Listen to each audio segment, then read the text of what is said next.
पापा, अपनी दूसरी बेटी की शादी बड़े घर में मत करना। पापा देखो ना, माँ ने आज फिर मुझे मेरा मनपसंद सूट नहीं दिलाया। बाजार से आते ही मानसी ने मचलते हुए अपने पापा से शिकायत की। ओहो रमा, तुम भी ना दिला देती बच्ची को उसका मनपसंद सूट। गुप्ता जी ने अपनी पत्नी से कहा। रमा ने कहा, अच्छा जी, कैसे दिला देती, एक ही तो बेटी नहीं है आपकी। अगर इसे दिलाती तो छोटी का मुंह फूल जाता, और फिर महीने का बजट उसका क्या। अरे मेरी लाडो बिटिया, तू चिंता मत कर, तुझे ऐसे घर में ब्याहूंगा कि वहाँ तुझे किसी चीज की कोई कमी नहीं होगी। राज करेगी मेरी रानी बिटिया। गुप्ता जी ने मानसी को लाड लड़ाते हुए कहा। किसी बड़े घर में ब्याहने का सपना लेकर मानसी बड़ी हुई थी। सुंदर और सुघड़ तो थी ही, अच्छे अच्छे घर से उसके लिए रिश्ते आने लगे। एक दिन जब पास शहर के अच्छे बड़े घर से रिश्ता आया तो गुप्ता जी को लगा कि उनकी तलाश पूरी हो गई। लड़के वालों की बस यही डिमांड थी कि बारात की खातिरदारी अच्छे से होनी चाहिए। इतना अच्छा रिश्ता देखकर गुप्ता जी ने उनकी ये मांग सहर्ष स्वीकार कर ली। अपनी हैसियत से बढ़कर गुप्ता जी ने मानसी की शादी पर खर्च किया ताकि लड़के वालों को कोई कमी नजर न आए। शादी बहुत धूमधाम से हुई। एक से बढ़कर एक साड़ियाँ, लहंगा और जेवर लड़के वालों ने चढ़ाए। मानसी तो अपने भाग्य पर इतरा रही थी। सभी बहुत खुश थे। मानसी शादी करके अपने ससुराल चली गई। इतना आलीशान बंगला, गाड़ियाँ, सब कुछ तो था वहाँ। ससुराल में कदम रखते ही द्वार छेकाई पर ननद ने नेग मांगा। मानसी ने अपने पर्स से 1100 रुपए का लिफाफा निकाल कर दे दिया। ननद ने नाक भौं सिकोड़कर सास से कहा, ये क्या माँ, हमारी क्या इतनी ही औकात है। सास ने कहा, अरे बेटा, अभी ये नई है ना, इसे क्या पता हमारे घर में बहन बेटियों को क्या नेक देते हैं।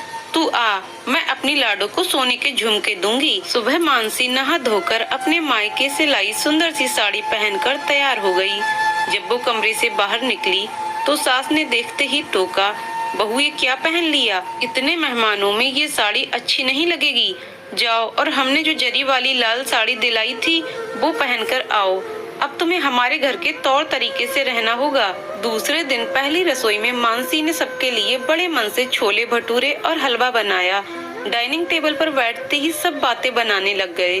देवर बोला, मम्मा मेरा सैंडविच कहाँ है। तो ननद बोली, इतना हैवी ब्रेकफास्ट, मैं तो कभी ये खाना नहीं खाने वाली। सास ने कहा, बेटा तुम्हारी भाभी छोटे घर की है ना, उसे क्या पता हमारे घर में क्या खाते पीते हैं। मानसी के पति ने भी बस नाम मात्र ही चखा। एक हफ्ते के बाद मानसी को पगफेरे के लिए बुलाना था। गुप्ता जी ने मानसी की सास के पास फोन करके कहा कि कल वो मानसी को लेने आ रहे हैं। सुबह वाली ट्रेन से आएंगे और शाम वाली ट्रेन से मानसी को ले जाएंगे। ये सुनकर मानसी की सास ने गुप्ता जी से कह दिया कि समधी जी आप तकलीफ मत करना, हम मानसी को गाड़ी से भिजवा देंगे। बहू, इस बार तो हम तुम्हें की सास ने गुप्ता जी से कह दिया कि समधी जी आप तकलीफ मत करना, हम मानसी को गाड़ी से भिजवा देंगे। बात करने के बाद मानसी की सास ने मानसी से कहा, सुनो बहू, इस बार तो हम तुम्हें गाड़ी से भिजवा देंगे, लेकिन अपने पापा से कह देना अगर तुम्हें ले जाना हो तो गाड़ी लेकर आ जाएं।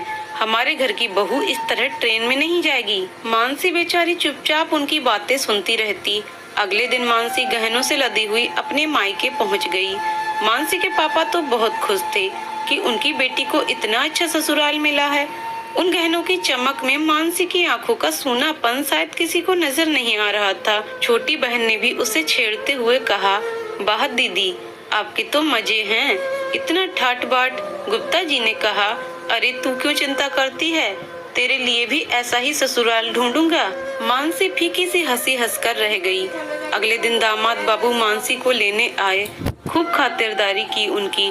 जाते समय गुप्ता जी ने दामाद से तो बहुत खुश थे कि उनकी बेटी को इतना अच्छा ससुराल मिला है। उन गहनों की चमक में मानसी की आंखों का सूनापन शायद किसी को नजर नहीं आ रहा था। छोटी बहन ने भी उसे छेड़ते हुए कहा, वाह दीदी, आपके तो मजे हैं, इतना ठाट बाट। गुप्ता जी ने कहा, अरे तू क्यों चिंता करती है, तेरे लिए भी ऐसा ही ससुराल ढूंढूंगा। मानसी फीकी सी हंसी हंसकर रह गई। अगले दिन दामाद बाबू मानसी को लेने आए। खूब खातिरदारी की उनकी। जाते समय गुप्ता जी ने दामाद से कहा, दामाद बाबू अगर कोई अच्छा रिश्ता हो तो हमारी छोटी बिटिया के लिए भी बताना।